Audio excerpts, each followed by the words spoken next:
Do you remember your first scene? Yes. How was it? I loved it. It was a great first scene.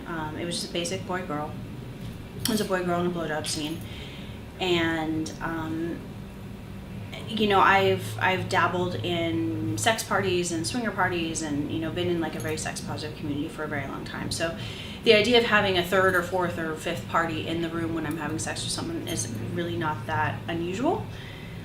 But it did feel surprisingly natural to have sex with a camera in my face. And it was really great, and it was certainly, I feel like I've grown as a performer. I mean, we're talking, this is only 4 months ago, but I've grown as a performer even since then, because I try to take every opportunity that presents itself as an opportunity to grow and better myself and get feedback. And, you know, I watch my scenes. I like to watch my scenes as much as I can, and so I watch them and I think, oh no, I shouldn't do that, you know, put my hand the other direction, you know, those kind of things.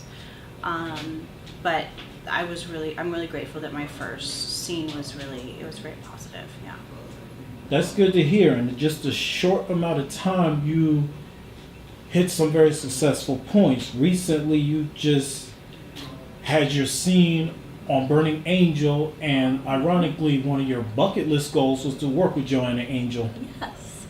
I have looked at, watched, and known about Burning Angel for a long time prior to being in industry. And when I first got into the industry, I thought, well, I would definitely be a good fit for Burning Angel, considering my look, you know, the aesthetic of the kind of porn that she produces.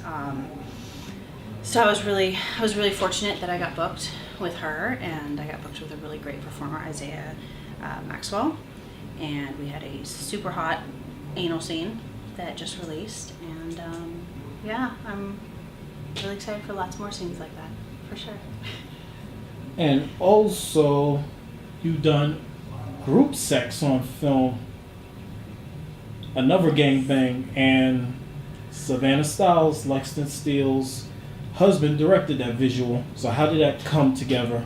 So she is actually one of the first people I met in the adult industry. The strip club that I was working at, I mean, Savannah and I are about the same size, height and build.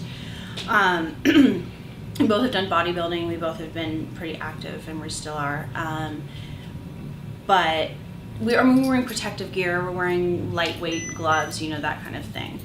But I met her through us getting paired together doing a fight, and she and I just really hit it off and became friends. And I have a philosophy, you know, people are people regardless of how famous they might be or whatever their celebrity might be. So I wasn't fazed by the fact that she was married to Lexington Steele, you know, this porn legend. And she and I became friends, and then after I decided to go into the industry, she's been so wonderful to me as far as being really supportive and really, you know, connecting me with other people in the industry. And she came to me, approached me and said, I really want to shoot you for this DVD that I'm going to put out. It's going to be all interracial scenes.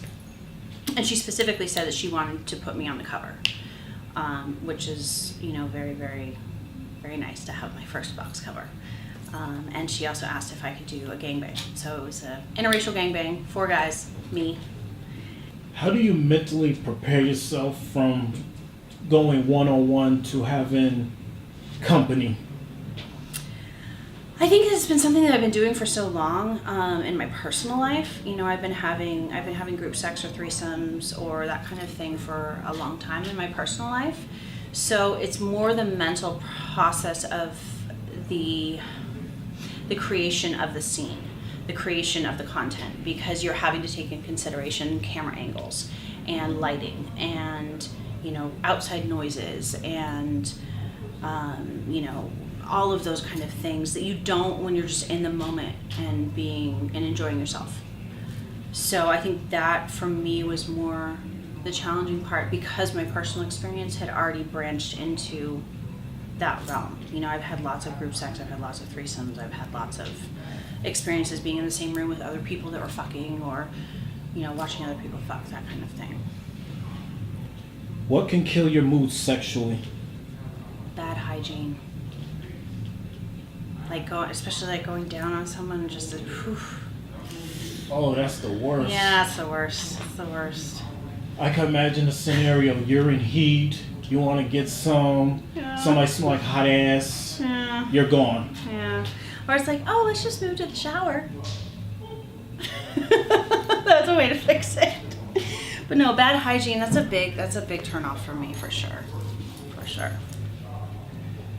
And which would you prefer down there, Michael Jordan or Don King? I would have to say Michael Jordan. I mean, honestly, if I can choose, it's just a nice trim. Because low Caesar. Nice low trim. Like your sides. You've done a little bit, yeah, like my sides, yeah. Like you've put Clean. a little bit of work in, but you're still an adult and you have pubic hair. That's how I keep mine. You know, I keep a nice little patch. Because it just, to me personally, not having, I mean, I did for years, I shaved it all after I'd waxed it or whatever, but I think that, for me personally, that's what I like. To each his own, but that's what I like.